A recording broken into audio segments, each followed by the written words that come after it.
This is Beyond the Big Screen podcast with your host, Steve Guerra. Thank you for listening to the Beyond the Big Screen podcast. My name is Steve Guerra, and I will be your host. In this podcast, we will do exactly what the name of the podcast suggests. We will go beyond the big screen, by which I mean we will search for the real background, context, and true story behind movies. We will interview guest experts and authors to find out what the real story is behind our favorite books, films, television shows, genres, and much more. Beyond the Big Screen is meant to be a conversation between the guest, me, and of course you. We will dive deep into subjects to find out more. This podcast is a voyage of discovery into fascinating stories.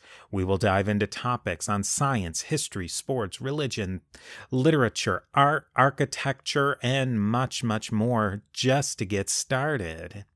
Just a little bit about me and my background if you're interested. I have hosted various podcasts, including the History of the Papacy podcast since 2013. I'm a teacher by trade. Most people think that when I say that I'm a teacher, that I must be a professor or high school teacher at least. In actuality, though, I have taught foundational reading and writing to elementary school children, especially struggling readers, for over 15 years.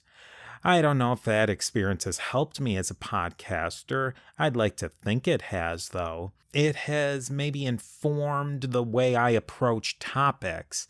Beyond the Big Screen, though, is not about me. It's about all of us, the topics, the guests, and most importantly, you. Okay, so now we've talked about what this podcast is, but let's also talk about what it is not. Beyond the Big Screen is not a movie review podcast. We may talk about the relative quality of movies, but we will not grade them. Also, be prepared for spoilers. We are exploring topics here. We've got to get into the details for our exploration. The discussion will not be an event-by-event description of any particular movie, though, so don't worry. The purpose of this podcast is to develop a deeper understanding of the topics that are discussed in movies and other media.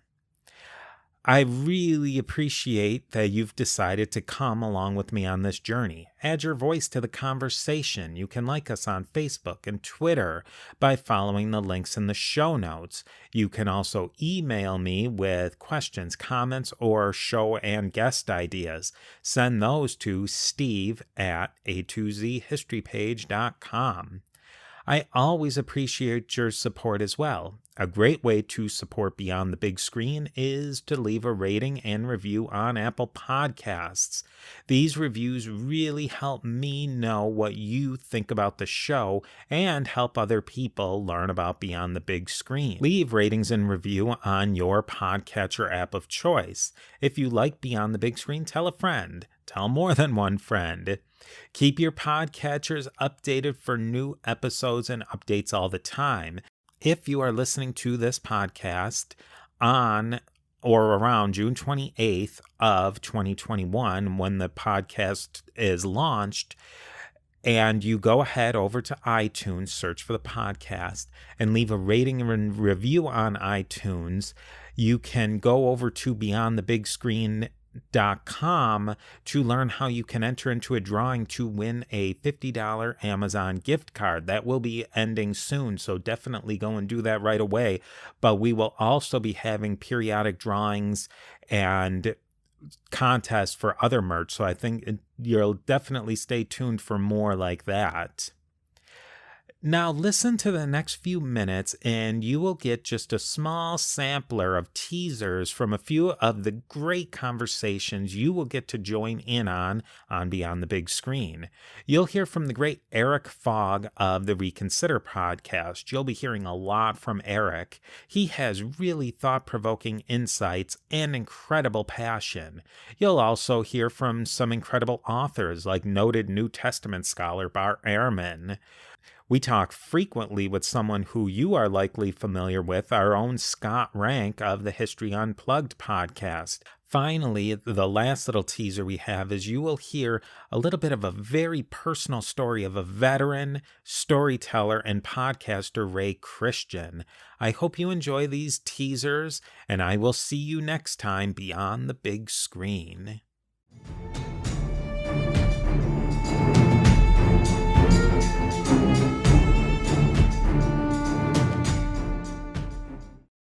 Every time I've seen it just with another person, like me and one other person in the dark, we are dead silent through that entire scene. But every time I see it with audiences, people laugh. And every time Hal says something, people laugh. And it actually reminded me of another Nietzsche book, Birth of Tragedy, where it's the tension is so high that like in this collective group, we're actually not able to sustain it. Because Hal is so desperate, and we're so like we start to connect with Hal. Now he's a murderous, rampaging AI, but all of a sudden we feel his fear and his agony and his anguish, and so these audiences, we actually like laugh because we can't sustain that tension in a bunch of other people. It's just too much. It's too intimate. It is too intimate for us to be able to fully experience it in a big group of people. And so people, when Hal is saying, "I've made a terrible mistake, Dave, and I'm very sorry," people laugh, and it's absurd. But I think that was intentional, because it's just too much for us. And that's how human Hal is in some ways. Not in the same way as the replicants, who are very familiar human. Hal is still in the uncanny valley. He's still weird, and we don't like him, right? But we do feel empathy for his fear of death. And oh God, it's just so good. It's so well done.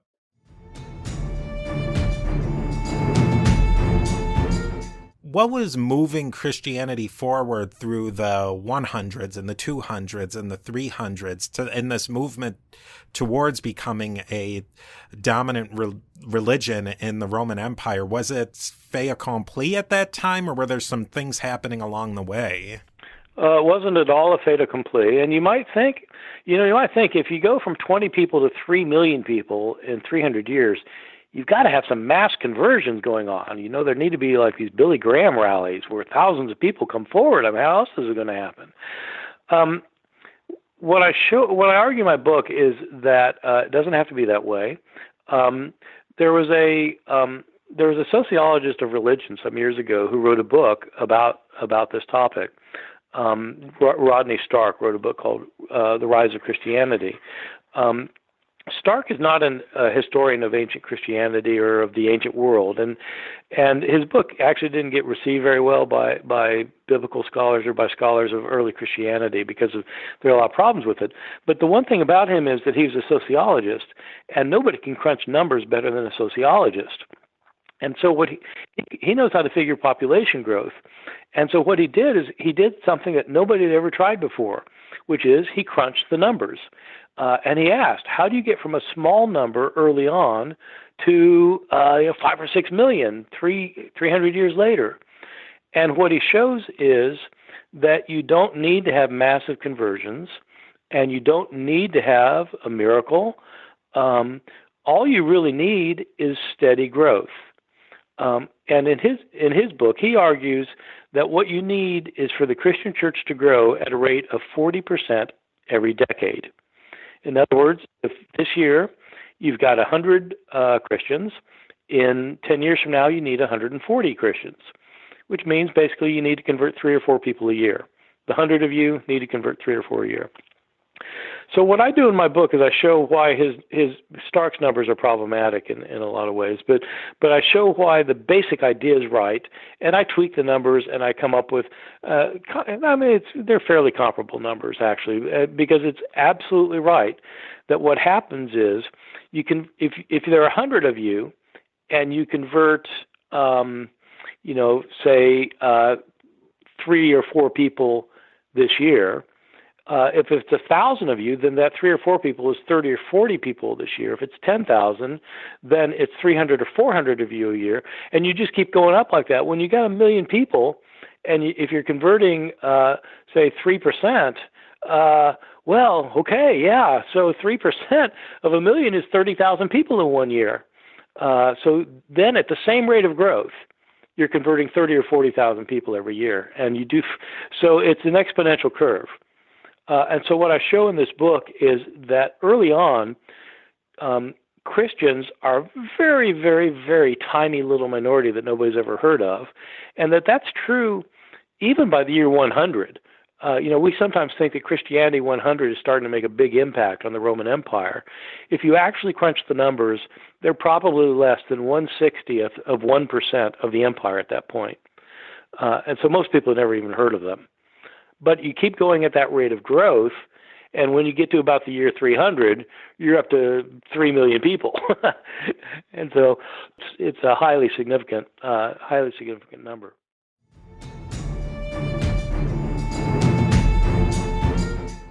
How do viruses mutate, and how quickly do they mutate when they're passing between people? Yeah, viruses are under selection pressure, just like living things are. So there's some disagreement in the biological world as to whether viruses are alive or not. So kind of dance around that subject. But just like living things, they have they have genes that they're trying to pass on to the next generation. Sometimes these viruses have genes that make them incredibly fast and deadly, and so they have to spread in a really short amount of time. And if the disease has milder symptoms, then they're going to be spreading. They have a longer amount of time to spread. So from the virus's perspective, lethality to your host is actually not a good thing. So some viruses mutate more quickly than others. So, for example, every single year we see a new strain of the flu, right? So that's why we have to get a new flu shot every year. But dengue, the dengue virus actually only has 4 strains that we currently know about.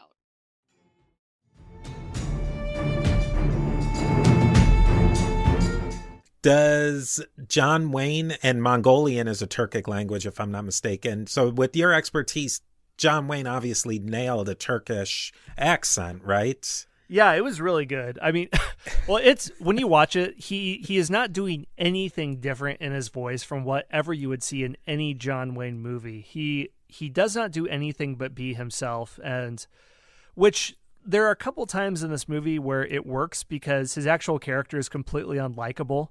He kidnaps his wife, and she develops Stockholm Syndrome for him. And if you don't bank on the fact that it's John Wayne and you're watching the movie and think, okay, he's the protagonist, so I guess I'm supposed to root for him. So by not even getting to the character, it does work because his actual written character is completely unlikable and impulsive. He says stupid things. I feel this totter woman is for me. My blood says take her, pilgrim. So he's totally impulsive, completely unlikable. It doesn't work as history, and it also doesn't work as film.